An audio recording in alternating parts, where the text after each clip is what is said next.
dia sekaligus hostnya cuma satu. Siap Bu, udah tadi Bu. Terima kasih.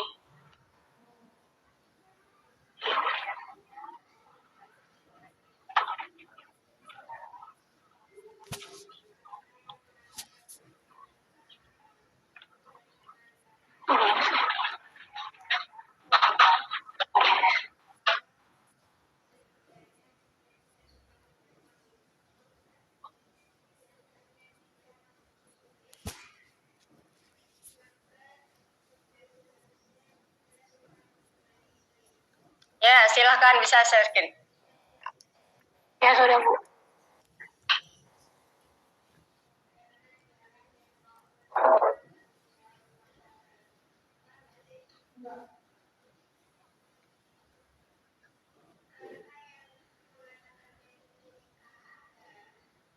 Bismillahirrahmanirrahim. Assalamualaikum warahmatullahi wabarakatuh. Waalaikumsalam warahmatullahi wabarakatuh. Alhamdulillahirrahmanirrahim. Wassalatu wassalamu ala sayyidina Muhammadin wa ala alihi wa sahbihi ajma'in amma ba'du. Baik yang saya hormati kepada Bu Doktor, yaitu Bu Yayan, dan kepada pada Darusmanan, kemudian kepada rekan-rekan semua, semoga kita semua diberikan kemudahan dalam menyelesaikan studi ini. Baik, dan terima kasih juga kepada moderator yang telah memberikan waktunya untuk mempresentasikan makalah saya, yaitu yang berjudul tentang kajian terhadap tafsir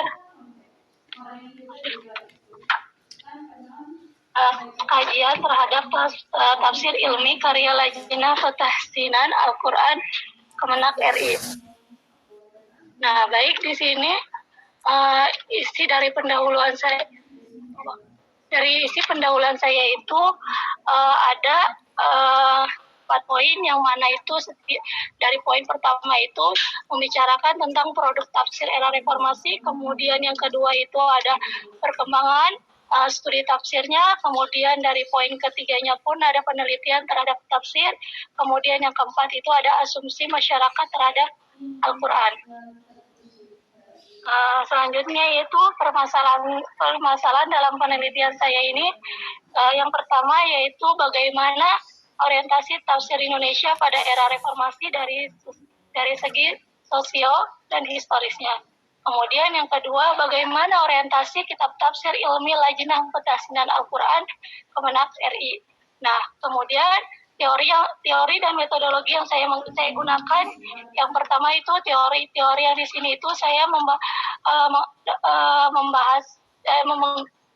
menggunakan teori tafsir dan ilmu tafsir, dan metodologinya juga menggunakan kerangka pemahaman hermeneutik, yang mana penelitian ini berusaha menguraikan gaya bahasa sesuai teks dan latar belakang yang melatar belakangi teks tersebut. Selanjutnya yaitu di sini ada tim penyusun kitab tafsir ilmi Lajnah Petahsinan. Yang pertama yaitu ada Badan Litbang dan Diklat Kementerian Agama RI, kemudian ada Lajnah Petahsinan Al-Quran, ada LIPI yaitu Lembaga Ilmu Pengetahuan Indonesia, kemudian yaitu ada LAPAN yaitu Lembaga Penerbangan dan Antariksa Sosial, kemudian yaitu yang terakhir ada BOSKA. Nah, dari ini semua juga ada rinci-rinci yang tim penyusunnya, yang mana ketuanya itu ada 5 orang, kemudian dari anggotanya juga memiliki 10 orang, kemudian dari stafnya juga terdiri ada 3 orang. Selanjutnya yaitu orientasi tafsir di Indonesia pada masa reformasi secara sosio dan historisnya. Nah, pada tahun 1967 Masehi, negara Republik Indonesia yaitu melalui Kementerian Agama telah memberikan perhatian penuh dalam membumikan kitab suci Al-Quran, itu melalui terjemah dan penafsirannya. Dan kemudian juga melalui surat keputusan, yaitu yang nomor pada nomor 26 pada tahun 1967 Masehi. Nah, kemudian pada saat itu juga dibentuklah sebuah tim yang diberi tugas untuk menerjemahkan makna-makna Al-Quran di dalam bahasa Indonesia. Dan kemudian kepada Dewan Penterjemah juga diberi di bawah Yayasan Penyelenggara juga memberikan hasil atau produk, yaitu Al-Quran dan tafsirnya. Nah, kemudian kemunculan tafsir Al-Quran tidak terikat ketat dengan suatu era, karena setiap Al-Quran juga memiliki kajiannya, terus dibacanya dan kemudian ditafsirkan sehingga mendapatkan petunjuk untuk kebutuhan umat manusia terhadap petunjuk setiap harinya, terutama yaitu untuk hal-hal yang terkait dan bersentuhan terhadap kebutuhan kehidupan manusia. Dan setelah itu tumbuhlah tafsir pada era reformasi, tumbuh dan berkembang dan berbagai kayak bahasa dan model, terus penulisannya juga. Nah, bahkan di sini juga ada 4 yang titik terang yaitu tafsir era reformasi. Yang pertama yaitu tentang aspek metodologinya, kemudian sensitivitas tafsir tersebut, kemudian yang ketiga yaitu intelektualitas mufasir, kemudian yang keempat itu ada orientasi penulisan tafsir. Nah, hal ini juga sejalan dengan tafsir Indonesia yang mana memiliki tahap setiap zamannya. Kemudian pada memasuki pada rezim Orde Baru, dikesankan bahwa rezim ini pada rezim baru itu sebagai rezim yang otoriter, yang mana yang terdiri itu dari fasenya dan berada di bawah kendali seseorang presiden yang sedang berkuasa, seperti Presiden Soeharto. Kemudian pada masa itu juga ada doktrin yang semua persoalan masyarakat itu persoalan kemasyarakatan, bangsa dan negara, sehingga random dan dapat diizinkan.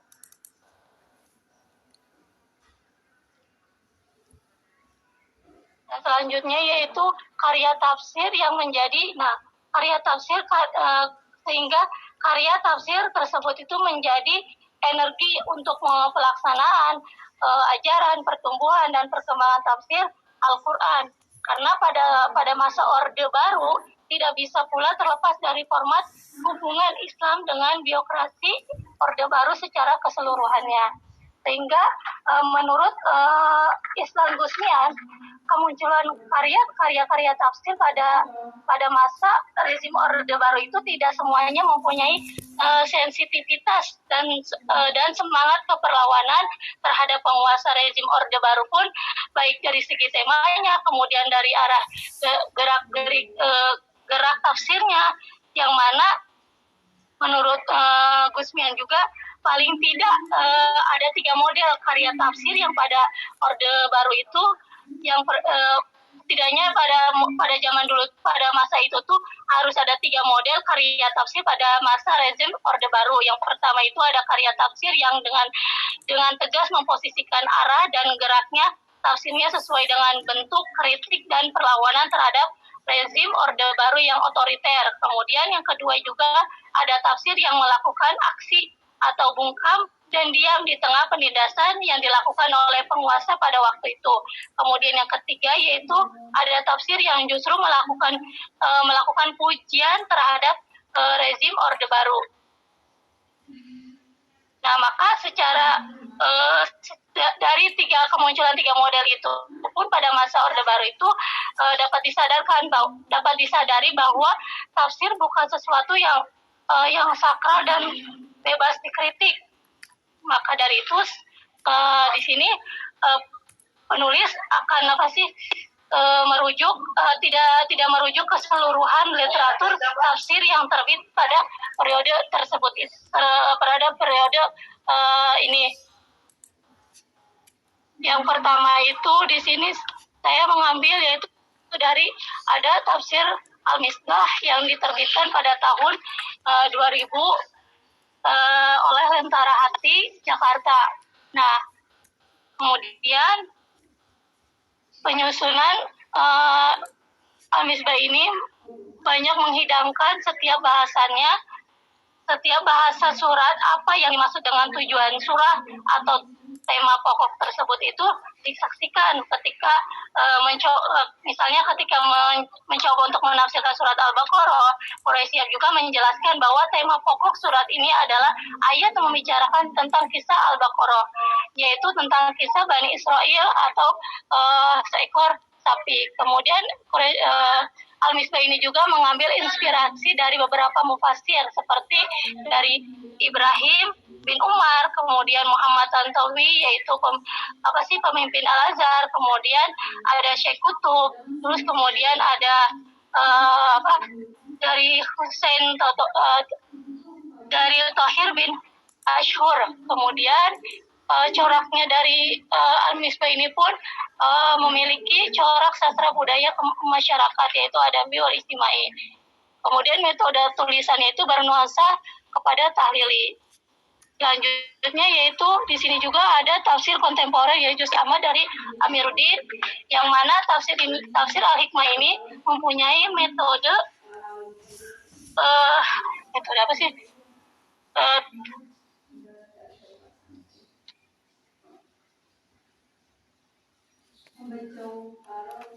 Metode tahlil apa sih? Tafsir Al-Hikmah ini juga mempunyai metode, salah satunya itu tahlili.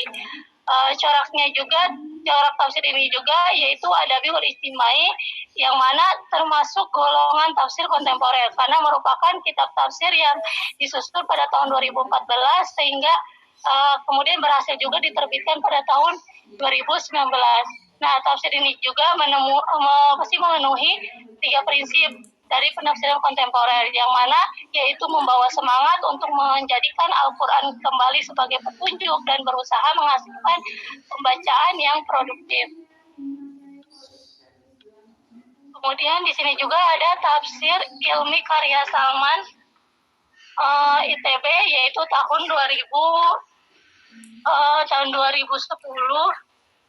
sampai tahun 2011. Nah, tafsir ini juga merupakan resume dari kajian yang dilengkapi dari Dr. Ian Organius, yaitu tafsir yang merupakan salah satu yang tidak sama atau seperti kitab tafsir yang diproduksi oleh ulama klasik.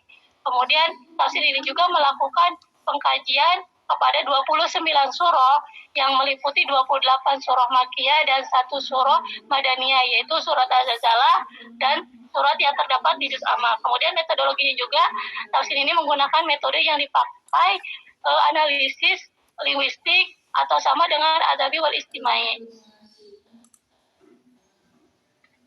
Kemudian di sini ada tafsir ilmi Lajnah Pentahsinan. Nah, tafsir ilmi yang disusun oleh Lajnah Pentahsinan ini adalah dari Kementerian Agama ini merupakan salah satu produk tafsir yang dibuat secara kolektif atau bersamaan. Nah, di sini juga, dan ini juga ada metodologinya yang diterapkan dalam kajian ini juga hampir sama yang digunakan dengan tafsir tematik atau modui, yaitu menghimpun ayat-ayat yang terkait dengan sebuah persoalan dan menganalisisnya. Kemudian tafsir ini juga lebih fokus kepada kajian saintifik terhadap ayat-ayat kauniyah, dan ini juga sebagai tema-tema tafsir ilmi juga ada penciptaan jagat raya dalam perspektif Al-Quran dan sains dengan pembahasan 6 hari penciptaan, kemudian 7 langit mengungkapkan struktur alam semesta, kemudian fenomena alam, kemudian ada akhir alam semesta. Kemudian tema selanjutnya itu penciptaan bumi dalam perspektif Al-Quran dan sains. Kemudian yang tema terakhirnya itu ada penciptaan manusia dan perspektif Al-Quran dan sains. Dan di sini juga memiliki corak yang digunakan adalah corak ilmi dan sains, yang mana corak ini juga membahas tentang ilmu pengetahuan seperti ciptaan bumi, langit, dan lain sebagainya seperti oleh karena itu tafsir ini juga menjelaskan makna mana yang di dalam Al-Quran berdasarkan tinjauan sains atau melalui pendekatan sains. Misalnya firosa yang artinya itu adalah terhampar seperti hamparan, kasur atau karpet yang berasal dari kata farosa ya perusuh farsan, firosan yang berarti yang berarti itu artinya adalah membantahkan atau menghamparkan. Kemudian ini ada contoh penafsirannya yaitu dalam surah Al-Mulk ayat 1 yang berbunyi Bismillahirrahmanirrahim. Tabarakalladzi biyadihil mulku wa huwa ala kulli syai'in qadir. Yang artinya Maha suci Allah yang menguasai segala kerajaan dan Dia yang Maha kuasa atas segala sesuatu. Jadi pada ayat ini pada ayat pertama ini menerangkan bahwa Allah itu Maha suci yang melimpahkan keberkahan, nikmat, dan manfaat kepada semua makhluknya. Dan kerajaan dunia dengan segala isinya dan penguasa kerajaan akhirat. Allah itu Maha kuasa dan segala sesuatu baik yang terlihat maupun yang tidak terlihat, baik itu di dunia maupun di akhirat.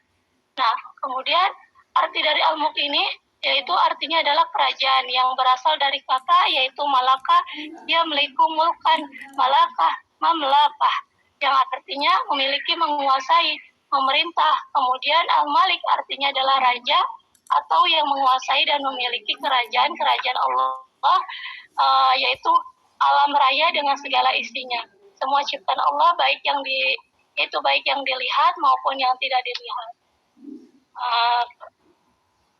Maka oleh demikian semua yang ada di muka bumi ini adalah atas kehendaknya atau kekuasaannya.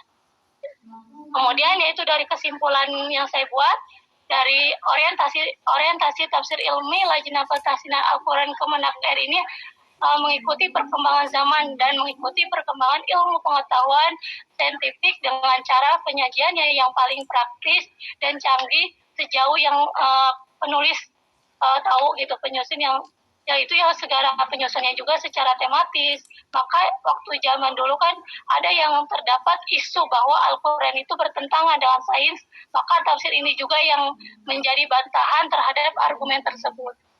Terima kasih Teh. Mungkin hanya itu aja yang bisa saya sampaikan. Mohon maaf jika masih banyak kekurangan dalam penyampaian, dalam segala perkataan. Dan saya ucapkan terima kasih. Assalamualaikum warahmatullahi wabarakatuh. Waalaikumsalam warahmatullahi wabarakatuh. Terima kasih banyak Teh Faizia. Kita langsung lanjut aja ke Ustaz Fuad.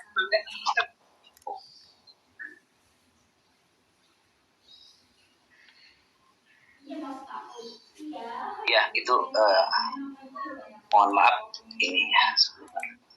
Materinya dikirim ke Teh Fajri aja ya, Teh Fajri. Udah kelihatan Teh? Belum Ustaz, masih beri. Di sininya sudah Teh? Ini belum, udah, baru. Udah ada? Baik, siap. Udah ada Teh? Udah Ustaz, udah. Enggak. Bismillahirrahmanirrahim. Assalamualaikum warahmatullahi wabarakatuh. Waalaikumsalam warahmatullahi wabarakatuh. Alhamdulillah wassalatu wassalamu ala Rasulillah wa ala alihi wa ashabihi wa mawalah wa la haula wa la quwwata illa billah amma ba'du. Sebelumnya mohon maaf kepada Bapak Dr. Dadan dan Ibu Dr. Yayan.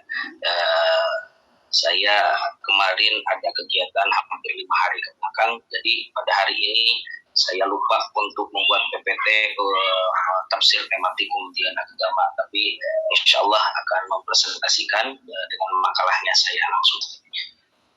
Ibu dokter dan bapak dokter beserta teman-teman yang Allah muliakan, tema yang akan dipresentasikan pada kesempatan kali ini yaitu tafsir tematik Kementerian Agama Republik Indonesia. Ada beberapa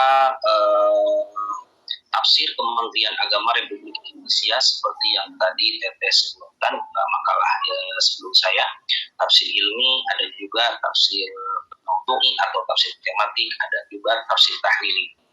Nah, pada awalnya Kementerian Agama Republik Indonesia pada awalnya membuat tafsir itu yaitu pada tahun 72, yaitu yang disebut dengan tafsir tahlili 30 juz ya. Pada awalnya tidak sekaligus 30 juz, tapi bertahap 1 juz sampai 2 juz sampai 3 juz bertahap. Selesainya hampir kurang lebih tahun 2003. Setelah itu tafsir Kementerian Agama membuat tafsir kembali asal muasal atau latar belakang dari tafsir Kementerian Agama. Ini karya Lajnah Pentahsih Mushaf Al-Quran Kementerian Agama, tidak terlepas dari hiruk pikuk kehidupan beragama di Indonesia. Jadi melatar belakangi tafsir tematik ini sama halnya seperti tafsir itu tahlili. Ini melatar belakangi hiruk pikuk kehidupan beragama di Indonesia. Pemerintah sebagai otoritas tertinggi berkewajiban memberikan perhatian besar atas terciptanya kondisi kehidupan beragama yang rukun dan tentram di Indonesia, sebagaimana amanah pasal undang-undang ini tahun 45 pada era pemerintah Presiden SBY pada waktu itu dilaksanakan dengan mengeluarkan Peraturan Presiden Republik Indonesia nomor 7 tahun 2005. Nah, ini jadi tafsir tematik itu atau tafsir Kementerian Agama yang ditulis oleh karya tim Lajnah Pentahsisah Mushaf Al-Quran Kementerian Agama itu pada tahun 2005 tentang rencana pembangunan jangka menengah nasional sampai dengan 2009. Untuk merealisasikan peraturan presiden itu, maka Lajnah Pentahsisah Mushaf Al-Quran Kementerian Agama menyusun kitab tafsir yang berdasarkan masukan dan rekomendasi musyawarah kerja para ulama. Karena beda dengan hal yang lainnya, kalau tafsir yang lain kebanyakan pribadi, ini adalah karya kerja tim. Ya, ada beberapa banyak para ulama yang menyusun kitab tafsir ini. Gitu. Ini adalah kerja para ulama Al-Quran di Ciloto pada tanggal 14 sampai dengan tanggal 16 Desember 2006. Kehadiran dan dari tafsir Al-Quran dalam berbagai model pendekatan, ada yang tahlili yang tadi saya disebutkan, kemudian ada yang ijmali. Muqarrar merupakan realisasi program pemerintah untuk memenuhi kebutuhan akan ketersediaan kitab suci bagi umat beragama. Dengan itu maka Kementerian Agama Republik Indonesia mendorong untuk menyusun tafsir tematik.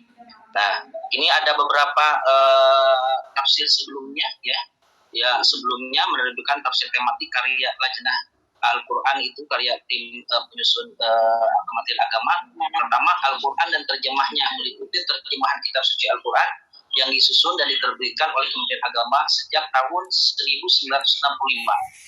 Kemudian Al-Quran dan tafsirnya. Ini untuk menghadirkan Al-Quran dan tafsirnya, Kementerian Agama pada tahun 1972 membentuk tim penyusun yang disebut dengan Dewan Penyelenggara Pentafsir Al-Quran. Nah, ini ada SK-nya dan nomor KMA-nya.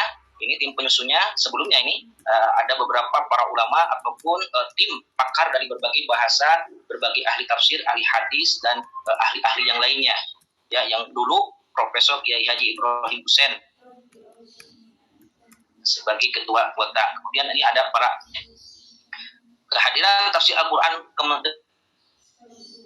Departemen Agama pada waktu itu ya tidak secara utuh 30 juz, melainkan bertahap dicetak hanya beberapa juz. Cetakan pertama pada tahun 75, jilid 1 memuat juz 1 sampai dengan juz 3. Kemudian diperbaiki dan direvisi pada tahun 2007. Revisi tafsir Kementerian Agama RI telah selesai dan hasilnya telah dicetak pada tahun 2028. Jadi tafsir sebelumnya itu tafsir tahlili yang berjumlah 30 juz dari awal surat sampai akhir itu bertahap dari mulai tahun 72 sampai dicetak tahun 2008 dengan jumlah cetakan terbatas dan tidak dijual belikan. Ya. Kemudian tafsir tematik Kementerian Agama.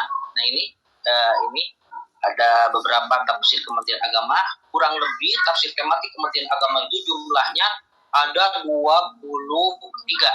ya. Insya Allah nanti di belakang dijelaskan.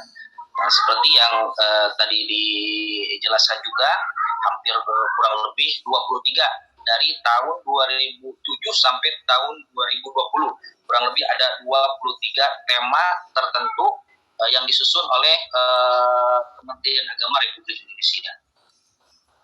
Selanjutnya, untuk pembahasan tafsir maudhu'i, karena sudah dibahas oleh udah pada tahu banyak pembahasannya, bisa dibaca di makalah untuk tafsir maudhu'inya.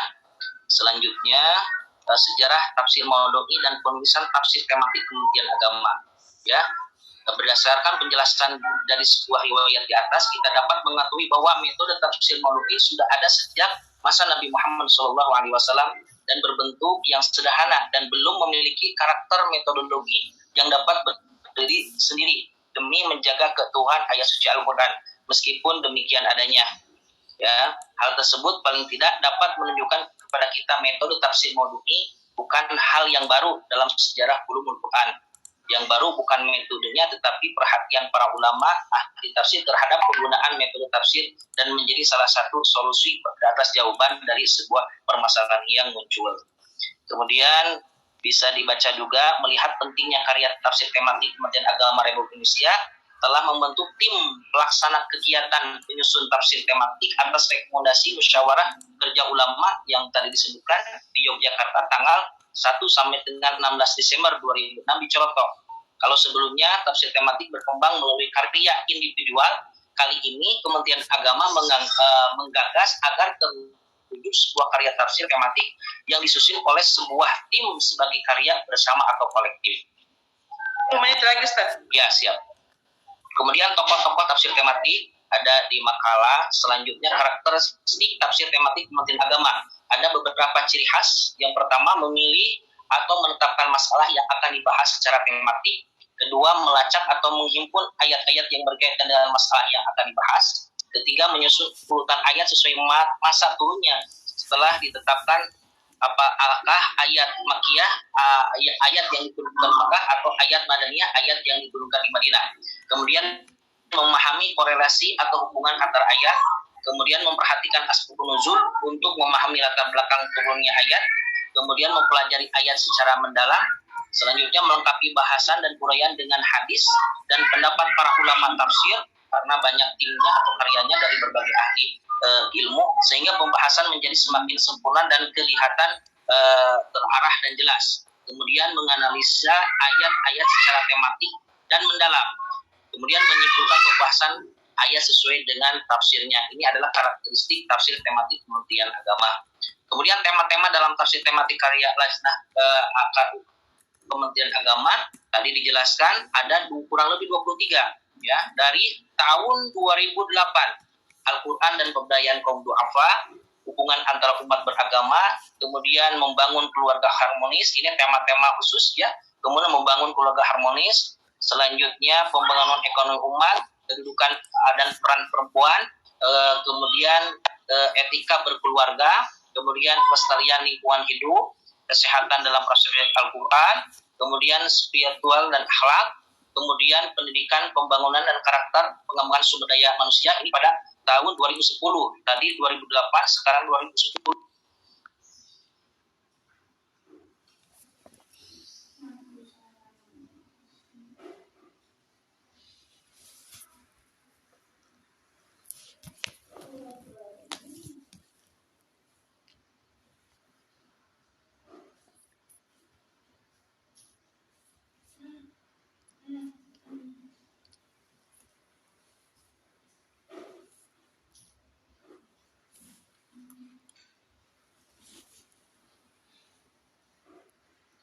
Islam, kemudian kenabian, nubuah.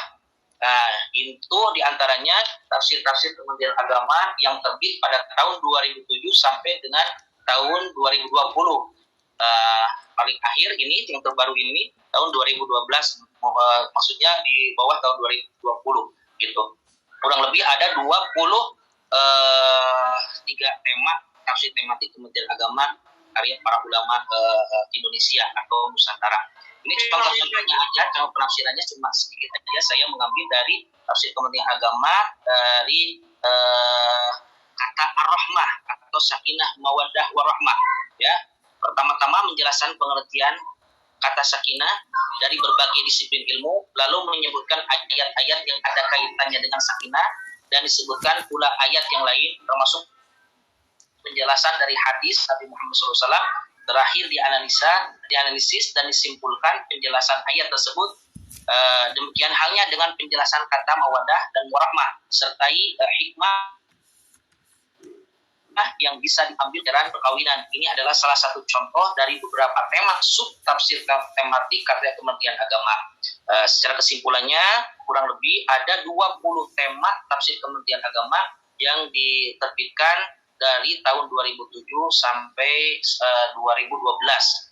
Mudah-mudahan ada barokah dan hikmahnya, lebih khusus kepada saya pribadi, umumnya kepada semuanya. Terima kasih. Assalamualaikum warahmatullahi wabarakatuh. Waalaikumsalam warahmatullahi wabarakatuh. Terima kasih banyak Ustaz Pak. Lanjut ke Ustaz Hilmi. Bismillahirrahmanirrahim. Assalamualaikum warahmatullahi wabarakatuh. Waalaikumsalam warahmatullahi wabarakatuh. Bapak dan Ibu dosen beserta rekan-rekan yang mudah-mudahan Allah muliakan, amin ya Allah ya rabbal alamin. Insya Allah pada kesempatan kali ini saya akan mempresentasikan tentang berkembangnya tafsir berbahasa lokal dan berhuruf Latin. Namun sebelumnya saya akan mengambil tafsir berbahasa lokal dan berhuruf Latin yang ada di Nusantara, yaitu di Indonesia. Pada sejak abad ke-19 Masehi telah masuk penafsiran yang berbahasa lokal, yaitu dengan berbahasa Jawa. Bahkan tafsir berbahasa lokal yang ada di Nusantara, lebih khususnya lagi di wilayah Priangan, dengan segala peristilahannya belum masyhur di kalangan masyarakat pada abad ke-18 Masehi. Ada yang berjudul dinamakan dengan hadis qudsi yang terdapat pada surah Al-Fatihah, di mana istilah ayat Al-Quran ditulis dalam aksara Jawa. Penafsiran Al-Quran di Nusantara atau di Indonesia ditulis dengan menggunakan bahasa dan huruf yang sangat beragam. Bahkan dari segi keragaman huruf, ada yang dinamakan dengan penafsiran berhuruf Latin. Berhuruf Latin yang bahasa digunakannya seperti bahasa Sunda, Bugis, Jawa, Madura, dan Melayu. Adapun ditinjau dari paparan di atas, penelitian ini memiliki urgensitas sebagai berikut. Yang pertama, belum adanya upaya yang mengangkat dan mencari akar sejarah penulisan dan metodologi yang digunakan oleh para penyusun tafsir berbahasa Nusantara. Yang kedua, secara historis. Yang ketiga, bahasa lokal Nusantara sebagai daerah yang memiliki corak khusus yang berbeda dengan corak bahasa yang lainnya. Adapun metodologi yang digunakan pada penelitian ini adalah dengan menggunakan kerangka proses pemahaman hermeneutika, yaitu mengambil pilihan ini karena secara khusus dalam penelitian ini berupaya mengelaborasi kisi-kisi gaya bahasa dan suatu teks dan setting teks itu ketika ada dengan metode pemahaman ini. Setidaknya terdapat 3 langkah atau 3 tahapan yang kemudian dipolarisasi sebagai berikut. Yang pertama, prakonsepsi, yaitu konsepsi tentang kondisi umum penulisan tafsir. Yang kedua, teks, yaitu dengan teks ini pemikiran ideologis, teologis, intelektual para pengarang, sedangkan konteks adalah praksis sosio-historis para pembaca tafsir kaitannya dengan proses yang mewarnai kehidupan di masyarakat. Yang ketiga, yaitu produksi makna, yaitu maksudnya suatu pemahaman yang diperoleh atas makna teks diupayakan menghasilkan suatu rumusan baru yang mengedepankan aspek kemanusiaan dan kemasyarakatan. Bahasa lokal yang digunakan dalam penafsiran di Indonesia atau di Nusantara, saya mengambil tiga bahasa, yaitu yang pertama tafsir berbahasa Sunda. Ketika Islam mempengaruhi budaya Sunda, ketika itu juga ada pengaruh dari berbagai adaptasi pada nilai budaya Sunda ke dalam ragam kehidupan sosial yang terjadi di kalangan kaum muslimin yang berada di daerah Sunda. Oleh karena itu menunjukkan terdapat kekuatannya kebudayaan lokal dalam pembentukan konstruksi identitas Islami Sunda.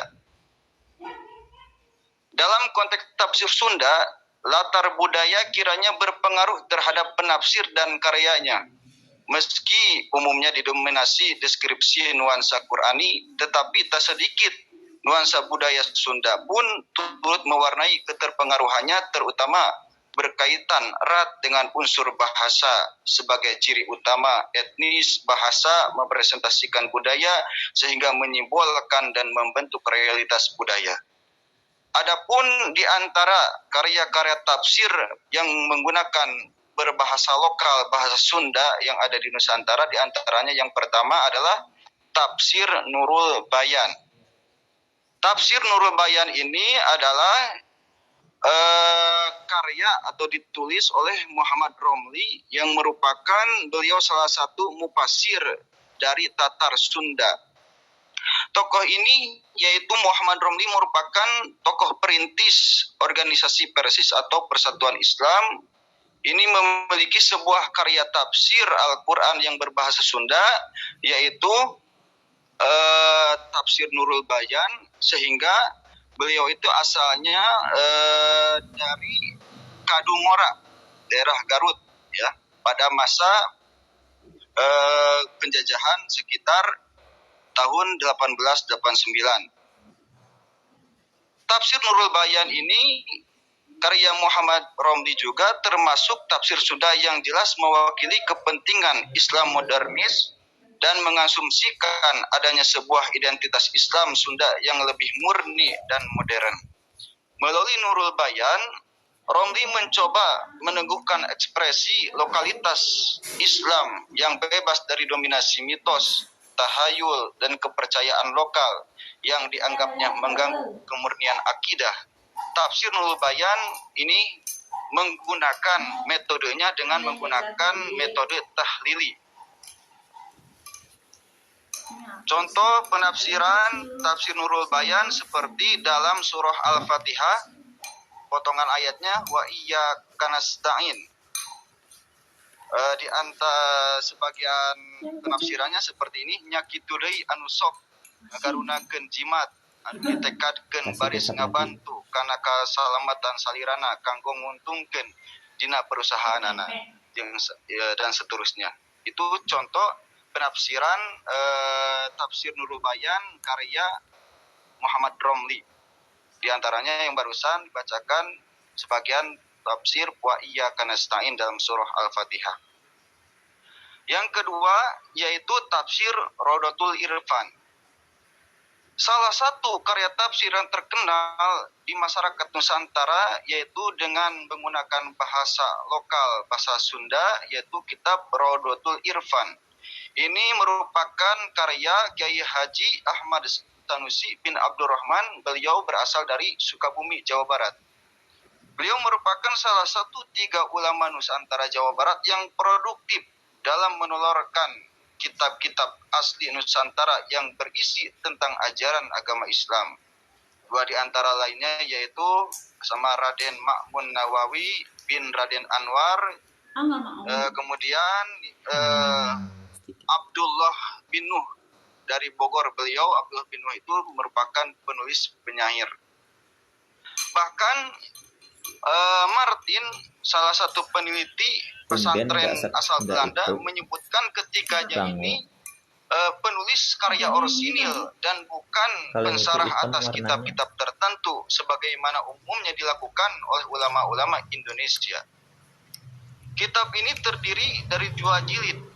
Jilid pertama berisi dari juz 1 sampai juz 15. Jilid kedua berisi dari juz 16 sampai 5.000. juz 30. Tulisan ayat yang digunakan pada tafsir Rodotul Irfan langsung dilengkapi terjemahan di bawahnya dengan tulisan miring akan membuat pembaca langsung bisa mengingat arti tiap ayat. Kemudian bisa melihat kesimpulan yang tertera pada sebelah kiri dan kanan setiap lembarnya. Keterangan yang ada di sebelah kiri dan kanan di setiap lembarnya berisi kesimpulan dari ayat yang tertulis di sebelahnya dan penjelasan tentang waktu turun atau yang disebut dengan asbabun nuzul, jumlah ayat serta huruf-hurufnya, kemudian disisipi dengan masalah tauhid yang cenderung beraliran Imam Asy'ari dan masalah fikih yang mengikuti mazhab Imam Syafi'i. Kedua madhab dalam Islam itu memang dianut kebanyakan oleh masyarakat muslim yang ada di Jawa Barat. Kemudian di antara contoh penafsiran kitab Tafsir Rodotul Irfan karya Ahmad Sanusi, itu contoh dalam surah Qaf ayat ke-16. Ya, siap. Walaqad khalaqnal insana wa na'lamu ma tuwaswisu bihi nafsah wa nahnu aqrabu ilaihi min hablil warid. Dalam ayat ini menjelaskan penafsiran dengan penafsiran bahasa Sunda, ya, dengan penafsiran bahasa Sunda nanti kedepannya ada contoh penafsiran dengan bahasa Latin, bahasa Sunda. Yang selanjutnya itu tafsir rahmat. Tafsir rahmat ini adalah tafsir karya Haji Umar Bakri. Tafsir ini ditulis pada tahun 1981 dan selesai pada tahun 1983. Dengan melihat masa penulisan tersebut, maka tafsir ini dapat dikategorikan pada periode pasca kemerdekaan. Yang selanjutnya yaitu tafsir ayat suci lenyepanen. Tafsir suci, tafsir ayat suci lenyepanen merupakan karya Muhammad Hasim atau Muhammad Mon Hasim, lahir di kampung Bang Bayung, Kidul, Desa Cirih, daerah Kawali, Ciamis, pada tahun 1916. Sebelah sananya. Pada tafsir ini Iya, ya. Mon Hasim dalam menafsirkan ayat-ayat Al-Quran dengan menggunakan metode tahlili. Bahkan tafsir ini disusun utuh, yaitu 30 juz dengan ayat-ayat Al-Quran dan terjemah Nusantara dan tafsirannya. Contohnya seperti dalam surah Al-Baqarah, penafsiran dalam surah Al-Baqarah ayat 34. Nanti dalam tafsir berhuruf Latin ada contohnya. Yang selanjutnya yang terakhir di antara tafsir berbahasa Sunda yaitu tarjamah jeung tafsir Al-Quran. Tafsir ini dikerjakan oleh tim yang terdiri dari para ahli tafsir Departemen Agama yang berada di Jawa Barat pada tahun 1981 dan sampai 1982. Yang kedua, dari tafsir bahasa lokal itu adalah tafsir bahasa Jawa. Bahkan tafsir bahasa Jawa ini berada sejak abad ke-19 Masehi. Di antara karya yang ditulis dari tafsir berbahasa Jawa itu yang pertama adalah tafsir Quran Jawen Pandam lan Pandoming Dumadi. Tafsir Jawen ini merupakan tafsir berhuruf carakan yang juga diterbitkan oleh Muhammadiyah dengan ciri khas logonya matahari bersinar menjadi identitas yang dalam tafsir ini, yang mana tafsir ini juga hanya terdiri dari juz 1 yang dibagi dalam 2 jilid. Pertama mulai dari surah Al-Fatihah sampai surah Al-Baqarah ayat 51, dan yang kedua dari surah Al-Baqarah ayat 52 sampai ayat 141. Yang kedua, tafsir Faidur Rahman. Tafsir Faidur Rahman ini ditulis oleh Kiai Soleh Darat. Tafsir ini merupakan kitab tafsir yang berbahasa Jawa yang pertama kali ada di Indonesia. Kitab tafsir ini hanya menafsirkan dari surah Al-Fatihah sampai surah An-Nas saja. Adapun metode yang digunakan dalam penafsiran Faidur Rahman ini adalah dengan metode ijmali, karena Kiai Soleh Darat ketika menafsirkan Al-Quran bersumber dari Al-Quran, hadis Nabi, pendapat sahabat, tabi'in, hikayat, dan pendapat para ulama lainnya. Yang kedua adalah tafsir berbahasa Melayu. Tafsir berbahasa Melayu diantaranya adalah tafsir surah Al-Kahfi. Tafsir surah Al-Kahfi ini muncul pada abad ke-16. Memang ciri khas pada abad ini adalah penulisan secara parsial dari surah Al-Quran, yaitu surah Al-Kahfi. Penulis tafsir ini tidak diketahui sampai sekarang. Manuskripnya dibawa dari Aceh oleh seorang ahli bahasa Arab dari Belanda, yaitu Ervinus. Selanjutnya tafsir berbahasa Melayu yaitu tafsir Tamsizatul Muslimin. Tafsir Tamsizatul Muslimin itu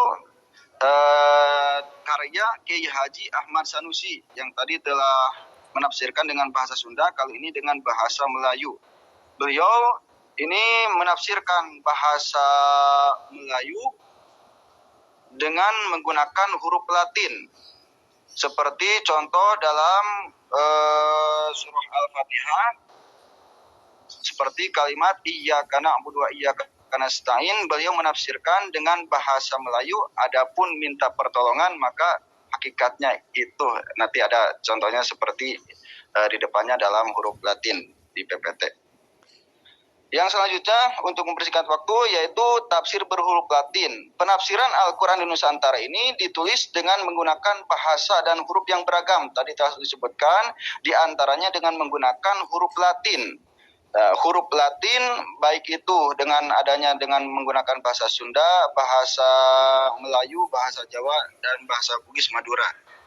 Adapun di antara contoh penafsiran tafsir dengan menggunakan bahasa Latin itu dalam yang pertama yaitu pada tafsir